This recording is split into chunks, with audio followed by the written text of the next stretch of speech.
Alabama State Representative DuWayne Bridges has proposed an amendment to the state constitution that would allow public taxpayer-funded schools and other state properties to display the 10 Commandments. Anybody else see a little bit of a problem with that? The 10 Commandments on a federal building? Really? For those who don't see a problem, I suggest you consult the First Amendment. Well, apparently, Representative DuWayne does not see a problem with this. Why? Well, when he was asked about the conflict, Bridges said, well, that's not the way I feel. Oh, well, there it is. Oh, since you don't feel that way, that makes it all right. I've had it checked out, and it won't just be the 10 Commandments, if that's what you're referring to. There will be historical documents with it. Oh, okay. Well, first of all, that doesn't really answer the question. Putting historical documents next to something, next to the 10 Commandments, does not make it any more constitutional.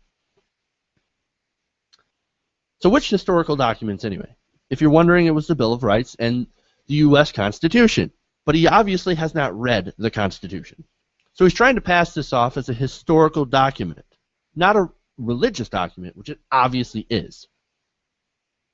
So when asked by Raw Story if he would also include the Torah or the Koran, because those are historical documents too, right? They were written some time ago. They're historical documents, just like the Bible, right?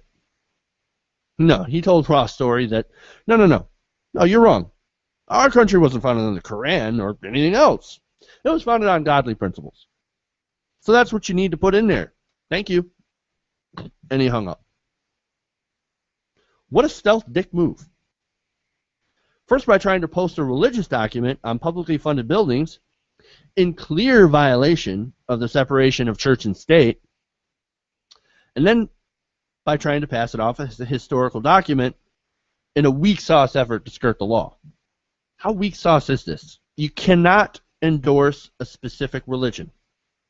Now, if you want to display the Bible as a historic document, okay, put it in context. You also have to display all the other religious texts as historical documents too. It is only fair.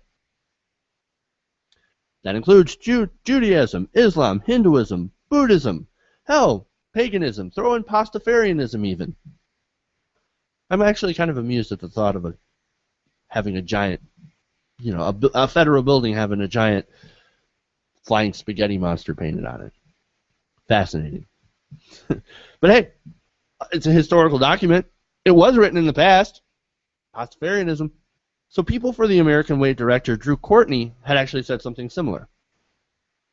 Now he said, if the 10 Commandments were showing up as part of a display on comparative religion in a school, that would be acceptable. Or if they were going to show up at if they were going to show it up in a law school or a courthouse as part of a display of the history of law in context. Context matters. But that's not the intent. And in this case, intent matters. But hey, look, it's not like this hasn't been challenged before, especially in places like Alabama and the Deep South. And it's not like the U.S. Supreme Court hasn't exactly been clear on this issue. A judge by the name of Roy Moore was stripped of his title of Chief Justice because he kept trying to do this very same thing. Trying to display the 10 Commandments on the Alabama Supreme Courthouse building. Can't do that. Now the problem with posting the 10 Commandments up is spelled out in the very first commandment. You shall have no other gods before me. Now doesn't that sound like an endorsement of religion, of his specific religion?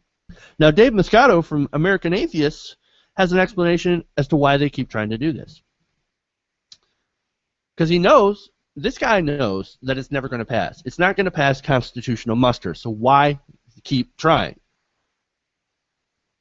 Well, Republicans actually have a habit of trying things that don't work. Like, trickle-down economics, repealing Obamacare. What, we're at 43 now? So there must be a reason that they're trying to do this, other than just wasting their time.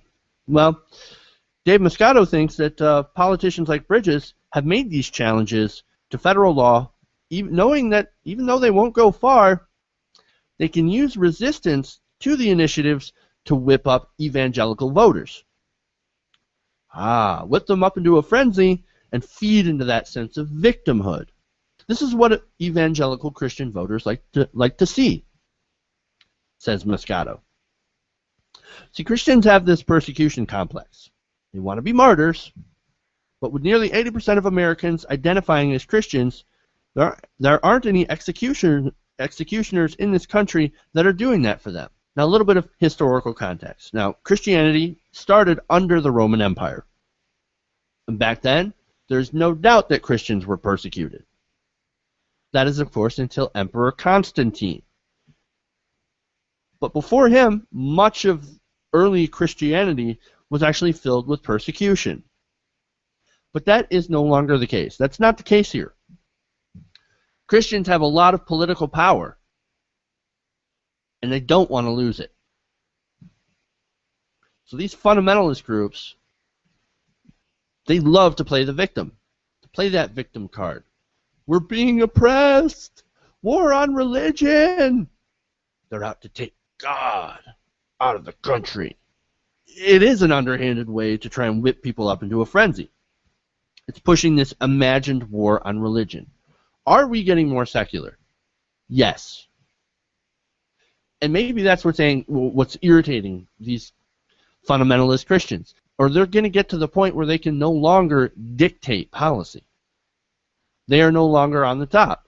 And maybe they're afraid of other people, us, atheists, doing to them what they have done to us. Hey, thanks for watching this video. Please leave a comment below. And if you enjoyed this video, make sure to hit the like button and share with your friends. If you want to see more, go to our channel at youtube.com/TYTNation. And if you really want to support the show, support this channel, go to our fundraising campaign at www.patreon.com/TYTNation. The website is in the description below. Thank you guys, and keep watching.